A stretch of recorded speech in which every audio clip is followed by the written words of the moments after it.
Focus does shift to the men who were in the cockpit flying the plane, the pilots.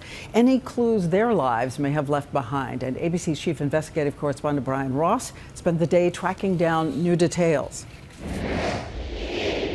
Hi, everyone. The captain, 53-year-old Zahari Ahmad Shah, was a pilot's pilot, seen here on his own YouTube channel at the controls of a flight simulator. This is a YouTube video that I made as a community service. A 35-year veteran of the airline with more than 18,000 hours of flying.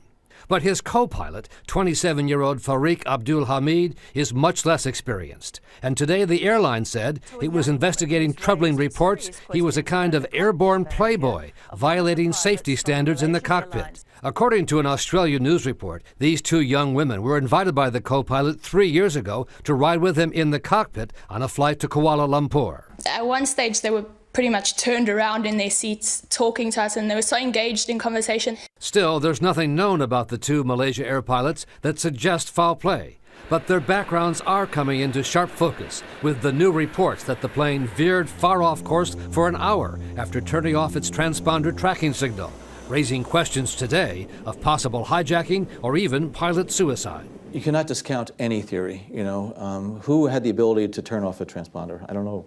It was just last month that the co-pilot of an Ethiopian airliner hijacked his own flight to Switzerland. In 1999, authorities ruled that the pilot of an Egypt Air passenger jet flew the plane into the ocean after takeoff from Kennedy Airport in New York. And pilot error has been tied to the mysterious crash of an Air France flight into the Atlantic, when investigators found the pilots flew into dangerous weather and failed to take proper action after developing a mechanical problem.